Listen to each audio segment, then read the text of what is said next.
Yo, what's going on, my VVOGs, my Omi homies, my fellow master collectors, and everybody else on YouTube? It's your bromy, the Gale, back at it again with another VV video. Vamonos. OMG, guys, LMG. We are seeing a lot of price action on VV at the moment. Could it be temporary pumps, or are we seeing the new floors? Who knows, but in this video, I wanted to go over a few possible strategies and, things that we could be doing while these prices are pumping. And I just wanted to go over a few strategies that I'm doing. So without further ado, let's just breeze into it. Okay, so the first strategy is to zig when everybody else is zagging. So it's no secret that the Batman Black and White series has been mooning. You see the Jim Lee Joker touching highs of 700 gems. Even the Dad Bod Batman reached 600 for the first time in a while. Harley Quinn is going for 545. So I play daily fantasy sports like on DraftKings, and there's a technique. It's called being contrarian.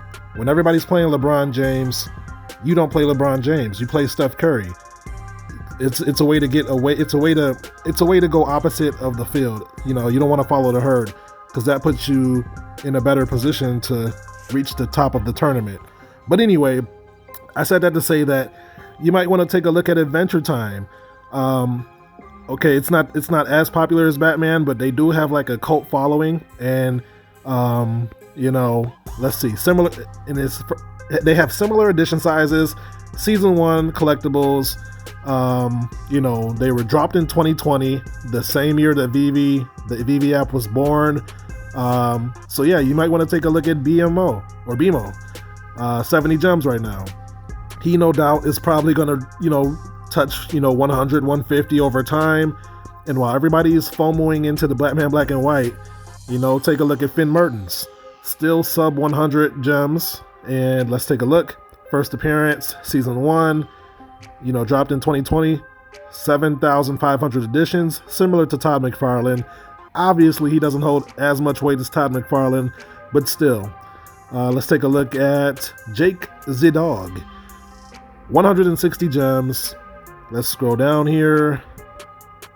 5,500 editions. That is very low for a very popular Cartoon Network figure, first appearance.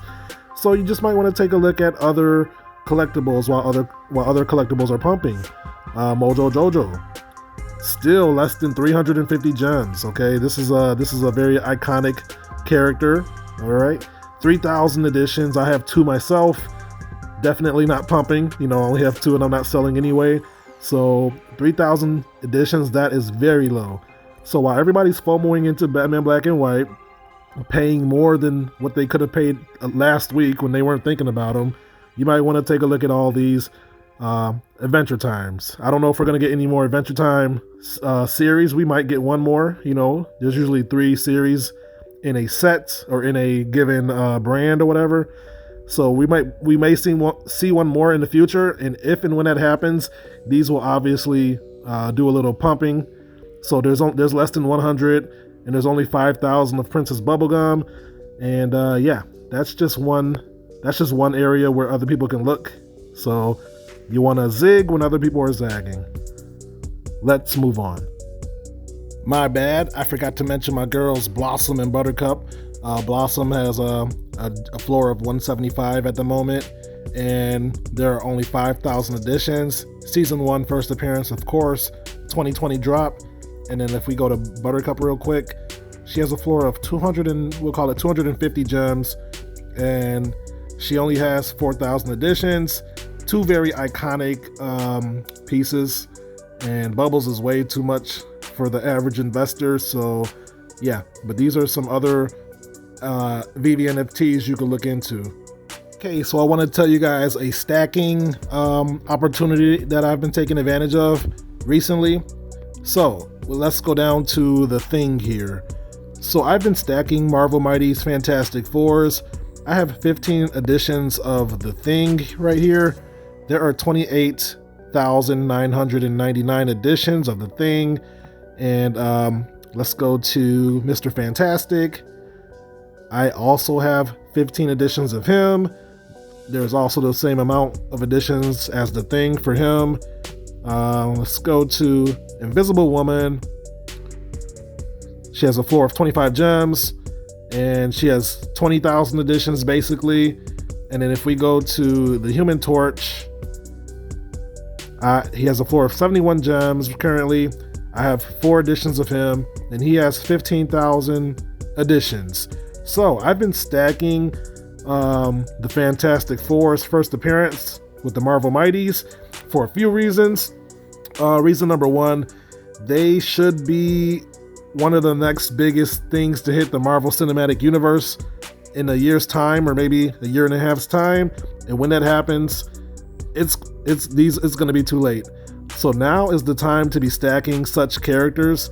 I know it's a long time out, and this is a long-term investment. But when that time comes, and when these Marvel Mighties have a floor of 100 gems or more, I mean Johnny Storm already almost has that. So people are going to be kicking themselves, just like they do with everything else when it's too late.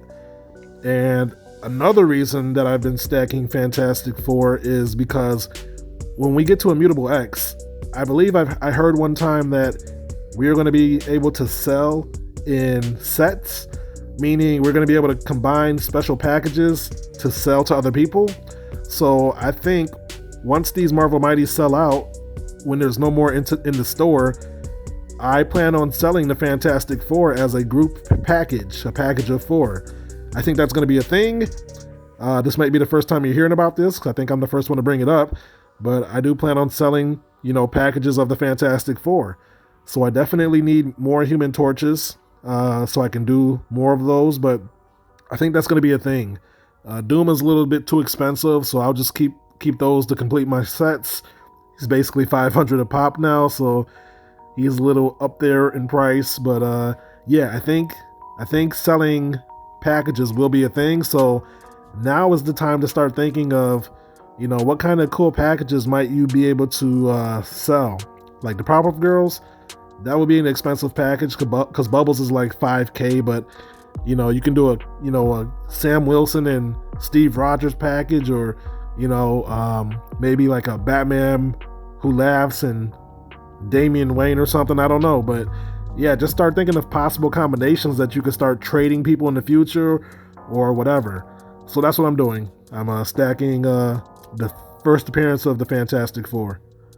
Let's move on. Okay, so for my current comic strategy, it's kind of changed, but not really. Just one part has changed.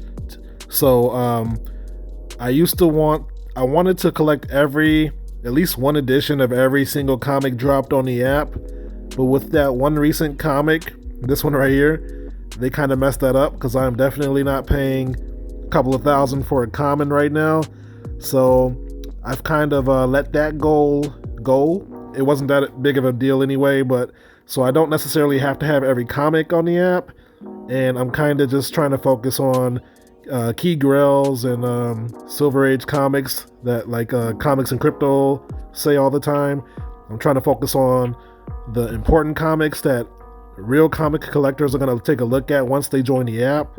So I'm just trying to stack those, like I sold my rare Kang recently. I had a rare Kang that I got off the drop. I sold that one. I may regret it, but like I said, I don't have to have every comic. This is Avengers number 8, and they still have like 1 through 7 to drop. So I'm not in a rush to read it either. I'd rather wait until they drop them in order so I can read them. So stuff like Journey into Mystery, still affordable, and a very important comic, or a grail comic, or a key comic rather. I got 13. I could use a couple of more actually, and they're $29 right now, and eventually they'll be like $50 to $70, and they'll even touch $100. And when that happens, I'll start to sell off to fund my future drops and potential, take advantage of other opportunities on the app. That's my personal purpose for stacking comics. If I'm thinking really far into the future, you know, I might be able to have a comic store where I might be able to rent my Marvel Comics, you know, #1. So for this one, I have 21 editions. I used to have 25. I really shouldn't have touched those because this is a very important comic that you don't really want to touch. But I was in profit. Like I sold these at like, you know, 190, 200. But, you know, I want to stay over the 20 mark. So that's another one of my strategies. If I really wanted to, I guess I could sell one more and just stop at 20, but I probably shouldn't sell any of these because I think there's some whales out there that are snapping these up and they're not going to let go. So, you know, every time you let one of these go, you're giving it to a whale. So I know better, but I still, you know, I got to do what I got to do sometimes. So other than that, I'm just collecting one comic a piece during every drop and calling it a day. And I'm stacking, like, you know, undervalued comics such as this one. I need to get a few more of these. If you guys didn't know, this is the first Marvel crossover, so I think this comic is sleeping right now. It's still pretty affordable. I think this comic might be $25 to $30 before too long, maybe even after this video, who knows. It won't get there that quick, but still, I'm just trying to stack undervalued comics and take advantage while nobody's thinking of these comics, because these comics will have their day in the sun again. So, you know, you're going to be kicking yourself again when Amazing Spider-Man is $121 when you could have got it for 80. So you just always want to be thinking about what other people aren't thinking about. That's how you do it. You don't want to FOMO into all-time highs.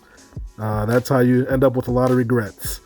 So yeah, that is my comic strategy right now. We'll talk about one more strategy, and that is to simply hold, guys.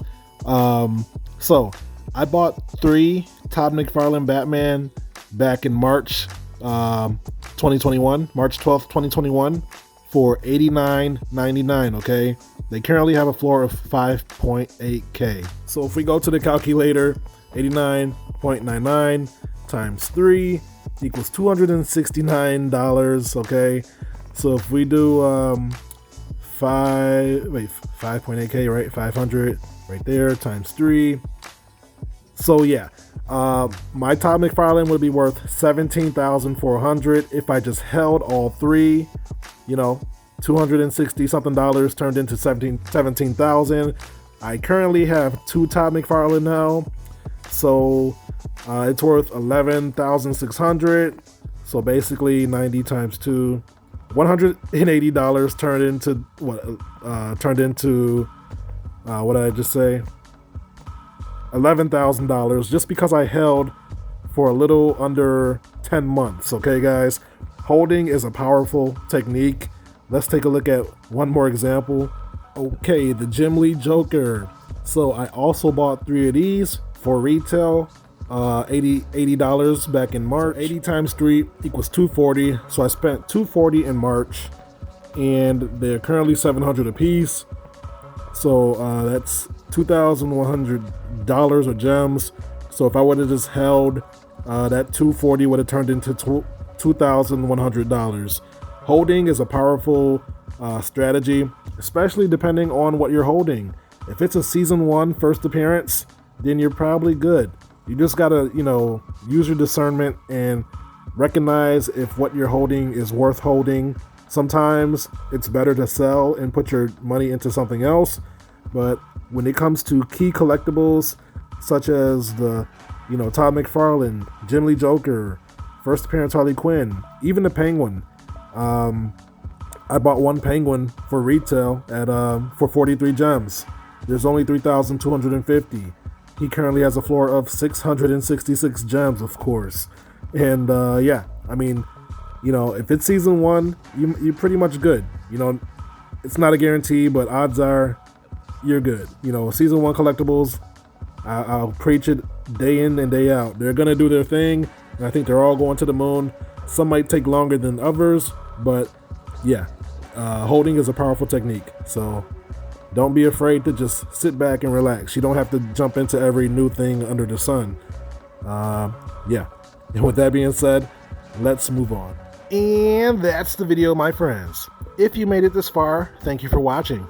If you learned something or enjoyed the content, feel free to drop a like on the video and consider subscribing for more Veve content like this. So, hopefully I gave you guys something to think about. There are many strategies to do or to employ on this app. There is no wrong way to Veve, as long as you're not losing money. I think you're going to be learning and you're going to be getting your feet wet, and yeah, there's no wrong way to Veve, really. So as these prices do what they do, it's going to be interesting to see if we have finally found some new floors for Season 1 collectibles, or if they're going to revert back to where they were. Time will tell, as it always does. So with that being said, I am no expert. This is not financial advice because I am learning just like you guys. I'm just your friendly neighborhood genius sharing his thoughts and opinions on this most wonderful app known as Veve. So take everything that you hear from me with a grain of salt, because things could change. And with that being said, thanks again for watching, and I will catch you guys in my next video. Until then, peace out, hodl strong, and good luck on the drop. Later.